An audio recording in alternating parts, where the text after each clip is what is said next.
पंजाब में आज जो हुआ, शुरुआत में खबरें आई अमृतपाल अरेस्ट हो गया। अमृतपाल जब पंजाब के एक थाने पर जब उसने कब्जा किया तो पंजाब का मुख्यमंत्री केजरी के साथ ठाकरे के दरबार में मौज ले रहा था। पंजाब जल रहा था और वो ठाकरे के दरबार से दिल्ली आया सिसोदिया को बचाने के लिए। आज हमने 2 दिन पहले भी विश्लेषण किया, कल भी एक विश्लेषण किया था कि अमृतपाल सिसोदिया की गिरफ्तारी के बाद से कहां गायब हो गया। क्या संबंध है सिसोदिया की गिरफ्तारी और अमृतपाल के उत्पात में? आपको याद होगा 2 दिन पहले अमित शाह, 1 हफ्ता पहले अमित शाह गृह मंत्री ने बुलाया था पंजाब के मस्त मौले मुख्यमंत्री को, और उसके बाद आज जो एक्शन हुआ है केंद्र, क्या कोई सूचना लीक हुई जिससे अमृतपाल को बचाया गया होगा अंतिम समय में? एक प्रेशर में अमृतपाल को गिरफ्तार करने की मजबूरी पंजाब सरकार की हुई। और मेरा मानना है सर कि पंजाब पुलिस एक बेहतरीन पुलिस है, क्योंकि जितना एज ए जर्नलिस्ट हम लोगों ने महसूस किया अलग अलग स्टेट में जाकर के, और हमेशा हम कहते हैं यही यूपी पुलिस थी जब अखिलेश यादव की सरकार थी, ये आजम खान, मुख्तार अंसारी, अतीक अहमद के सामने नाचती थी। आज यही यूपी पुलिस देश की सर्वश्रेष्ठ पुलिस है, इसलिए क्योंकि पुलिस का काम आदेश का पालन करना है और आदेश देने वाला कौन है ये महत्वपूर्ण है। तो क्या पंजाब में कोई बड़ी साजिश हुई है आपकी नजर में?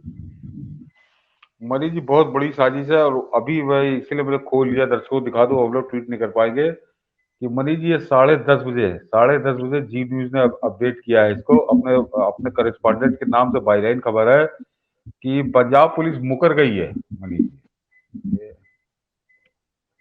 जी, Punjab police big statement, Amritpal Singh is still absconding. हाँ, ये दर्शक समझ लें कि 10:30 बजे की खबर है, और ये मनीष जी बिल्कुल साफ खबर आई थी, दोपहर में आई थी करीब 2-3 बजे, कि अमृतपाल सिंह को पकड़ लिया है पुलिस ने और उसको कहीं अज्ञात स्थान पर ले जा रहे हैं उसके 4-5 साथियों के साथ। और उससे पहले मनीष जी एक खबर और भी थी, जब ये खबर आई गिरफ्तारी की, तो उसी समय एक खबर ये भी थी कि पहले उसको पकड़ लिया था एक जगह से, जलंधर में कहीं पे, तो वहां पे वो खबर ही एक तो बड़ी हास्यास्पद थी कि 100 गाड़ियां पंजाब पुलिस की लगी हुई है, उसके बाद उसको पकड़ा गया। उन्होंने कहा कि उसके बाद उससे वो भाग गया, उस पकड़ से वो भाग गया, और 2 घंटे बाद फिर पुलिस ने उसको पीछा किया, तब जाके नकोदर में उसको पकड़ा। इतनी डिटेल खबर थी, और इन सब खैरातियों की गाड़ियां लगी हुई थी, और इतनी पुष्ट खबर, एक बार वो गिरफ्त में आके भागा, फिर 2 घंटे बाद उसका पीछा करके पुलिस ने उसको पकड़ा, और रात में 10:30 बजे फिर ये खबर आ रही है कि वो एब्सकॉन्डिंग है, वो गायब है, लापता है, मिल नहीं रहा।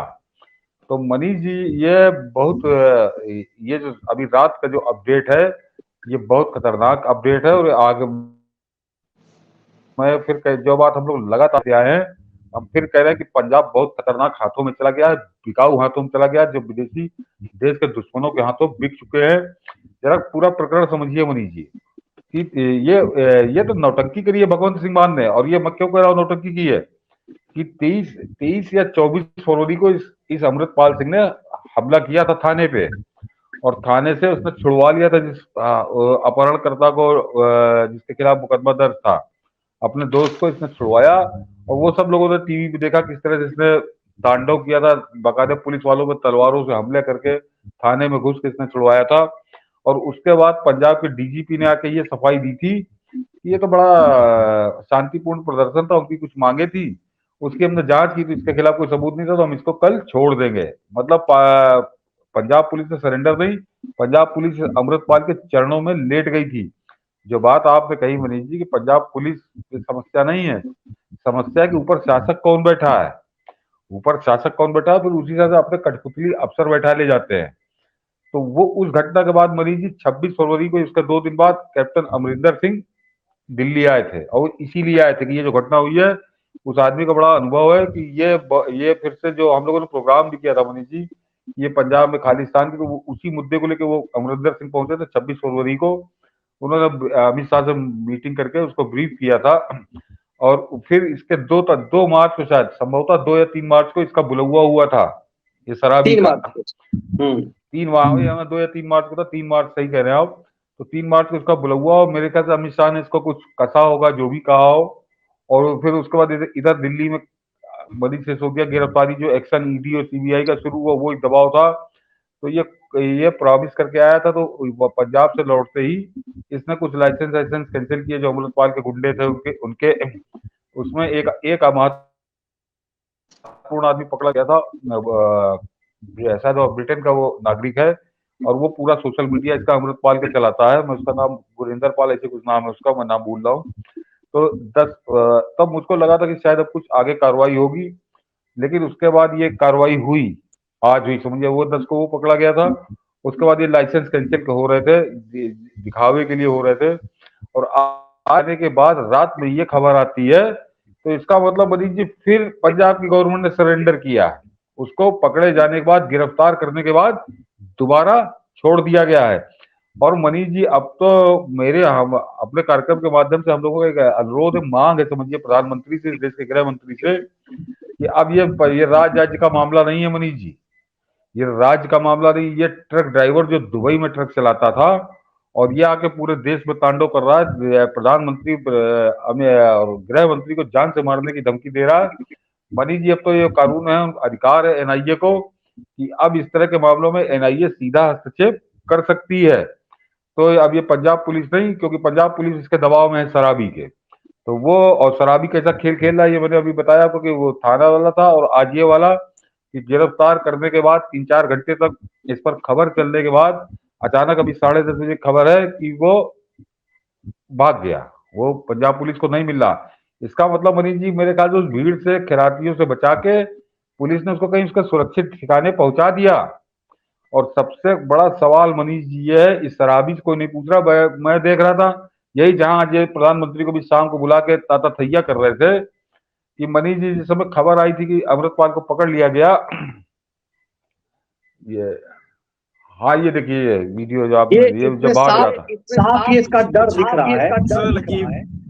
पहुंचो वाहेगुरु जी का खालसा वाहेगुरु जी का खालसा लागी पुलिस मगर वो देखो पुलिस आ गई मेरे मगर वाहेगुरु जी का खालसा वाहेगुरु अबे चुप करो वाहेगुरु जी पुलिस लगी है भाई साहब दी सर मैंने ये इसलिए दिखाया, इसमें साफ दिख रहा है इनको हो रहा है सर। आवाज जरा एक बार ठीक कर लीजिए आप। दरअसल ये वीडियो हमने दिखाया कि ये वायरल इसलिए हुआ कि फेसबुक लाइव इसने किया भीड़ कहीं इकट्ठा करने के लिए, वही षड्यंत्र करने के लिए। आज के दौर में किसी अपराधी को पकड़ने के लिए सोशल मीडिया बहुत बड़ा हथियार है, और इतना सब कुछ लीक होने के बाद भी यदि पंजाब पुलिस पकड़ नहीं पाई है, और बिना पंजाब पुलिस के कोई भी जो केंद्रीय एजेंसियां हैं वो राज्य पुलिस के मदद से काम करती हैं, ये थोड़ा बेसिक समझना हम लोगों को जरूरी है। लेकिन अंत में जब ऐसा, और पंजाब पुलिस से विद्रोह करके भी थोड़ा मुश्किल होता है। ये साफ दिख रहा है कि अमृतपाल को, और बहुत बढ़िया बात जो सतीश जी कह रहे थे कि एक सिंपल चिरकुट सा ट्रक ड्राइवर था, और सोचिए कि दीप सिद्धू का चेला था ये। दीप सिद्धू की कितनी औकात थी हम और आप जानते हैं, कितनी औकात थी उसकी। एक चिरकुट लेवल के आदमी को जानबूझ करके बड़ा अपराधी क्या होता है ना, कि एक किसी सड़क छाप आदमी से एक 2-3 मर्डर करवा दिया जाता है। जो बड़े बड़े माफिया होते हैं उसे बड़ा बनाने के लिए ऐसे ही करते हैं। ये जानबूझ करके एक सड़क छाप गुंडे को इतना बड़ा माफिया बनाया गया। और क्या सर ये लगता है कि साफ, और आपको भी लगता है कि सिसोदिया की गिरफ्तारी के बाद अमृतपाल का गायब होना, इस पर एक्शन ना लेना, फिर अमित शाह द्वारा को धमकी देना उस अमृतपाल द्वारा, फिर अमित शाह द्वारा नशेरी को अपने खोमचे में बुलाना, उसे धमकाना, उसके बाद आज ये एक्शन दिखाना, और उसके बाद भारत सरकार के साथ ये छल करना, ये क्या पूरा छल है? क्या इतना मुश्किल था पंजाब पुलिस के लिए एक चिरकुट को पकड़ लेना? मैं यही कहने जा रहा था मनीष जी कि इसने जो अपराध किया था, जो थाने पे हमला करके उस गुंडे को छुड़वाया था, अपने हत्यारे गुंडे के अपहरणकर्ता को, ये मनीष जी 23 फरवरी की घटना है, 23 या 24 फरवरी की। 23 फरवरी को अजनाला थाना, जो अमृतसर का अजनाला थाना है, वहां से छुड़वाया था। और आज है 23 मार्च, 23 कह रहा, आज है 17 मार्च, 18 मार्च, तो समझिए लगभग 1 महीना, 1 महीने में 5 दिन कम, तो इतने 25-26 दिन ये क्या कर रहा था, ये भगवत मान सो रहा था, पंजाब पुलिस सो रही थी, इसकी सरकार सो रही थी। ये तो मोदी जी का कि वो क्योंकि अमित शाह ने बोला कि इसको टाइट किया था, इधर सिसोदिया को तो थोड़ा ही घबराया, तो इसने दिखाने के लिए नौटंकी की, प्रेशर कम करने के लिए कि लाइसेंस लाइसेंस कैंसिल किए। 1 10 तारीख को एक गिरफ्तार हुआ और उसके बाद इसने पकड़ने की नौटंकी की, और उसके बाद ये दिखा रहा कि हम भाग गए। अब ये कहेगा कि हमने तो कोशिश की थी लेकिन वो भाग गया। तो ये पूरी तरह से खुलकर इनके साथ है। और ये मिला हुआ है, ये अमृतपाल समझिए मिला हुआ है या दबा हुआ है या बिका हुआ कह लीजिए। क्योंकि दर्शक, एक बात दर्शक और समझ ले मनीष जी, कि ये अब अमृतपाल का ये है कांग्रेस की पैदाइश। ये दर्शक समझ ले, क्योंकि ये दीप सिद्धू का चेला था ये, उसका चमचा चेला जो भी आप कह लीजिए। अगर वो मरा ना होता तो ये शायद ना आया होता, ये बाद में आता। बिल्कुल। और दीप और सिद्धू दीप सिद्धू के भाई ने कहा भी था कि दीप सिद्धू ने इसे भगा दिया था, रिजेक्ट कर दिया था, लेकिन दीप सिद्धू की जो संस्था है वो कौन पंजाब दा ऐसा करके जो संस्था उसने बनाया हुआ है, वारिस वारिस पंजाब दे। पंजाब का, वारिस पंजाब, ये संस्था पर इसने कब्जा कर लिया। और मतलब ये इससे समझा जा सकता है कि एक चिरकुट लेवल के आदमी को। और हम लोग ये बात इसलिए कर रहे हैं कि पंजाब एक बॉर्डर स्टेट है, और हम अरविंद केजरीवाल के साथी कुमार विश्वास ने कहा था कि केजरी ने का सपना था कि वो पंजाब को भारत से अलग करा करके पंजाब का पहला प्राइम मिनिस्टर बनेगा। और ये बात यदि कुमार विश्वास कह रहे हैं तो इसका मतलब बहुत हद तक सत्यता है, और बड़ी गंभीरता से कह रहे हैं कि वो इस तरह की हरकतों में लिप्त था, इतना महत्वाकांक्षी है। और इसीलिए हम लोग अक्सर कहते हैं कि भारतीय राजनीति में ये सबसे शातिर है। आपके लिए राहुल गांधी एक तरह से एक मजाक का विदूषक हो सकता है, लेकिन ये आदमी बहुत खतरनाक है, आज एकदम से साफ दिख गया है। नहीं मनीष जी, आज का जो घटनाक्रम है ये तो बिल्कुल एक तरह से नंगा कर दिया इनको, कि एक आदमी को जो मीडिया की आंखों के सामने पकड़ा जाता है, 4 घंटे बाद ही पंजाब पुलिस कहती है कि वो लापता है। तो हमको तो लगता है मनीष जी, पंजाब इसके गुर्गे जो शराबी मुख्यमंत्री के, इन्होंने उसको ले जाकर कहीं सुरक्षित स्थान पे पहुंचा दिया कि जाओ अब तुम यहाँ पे निश्चिंत रहो। और जो बात आपने मनीष जी कहा कि केंद्र की एजेंसियां हस्तक्षेप नहीं कर सकती, लेकिन एनआईए के पास ये अथॉरिटी है, इसीलिए एनआईए ने पीएफआई पे पूरे देश में कार्रवाई की थी। इस पर गृह मंत्री इसका संज्ञान है, इसके कुकर्म का। और ये मामला एनआईए को सौंप दिया जाना चाहिए, और वही इसको काबू पाएगा, अन्यथा बहुत देर हो जाएगी मनीष जी, बहुत देर हो जाएगी। और देर तो कायदे से हो गई मनीष जी। जिस दिन थाने पे इसने हमला किया था और उसके बाद ये 20 25 दिन जो इसने छूट दी है, तो उस दौरान वो छुपा नहीं था मनीष जी, वो गांव दौरा करके माहौल बना रहा था। तो इस शराबी ने उसको पूरी छूट दी कि तुम यहाँ माहौल बनाओ। और मेरे ख्याल से उसकी गिरफ्तारी के बाद उसको इसीलिए मौका दिया कि उसकी गिरफ्तारी पे पूरे पंजाब में एकदम से आग लगा देना चाहता। और जो आप कह रहे थे वो बड़ा महत्वपूर्ण है कि 1920 G20 की मीटिंग है अमृतसर में, उसको एक केजरी डिस्टर्ब कराना चाहता है, और इसीलिए उस कुत्ते को आज छोड़ा गया है।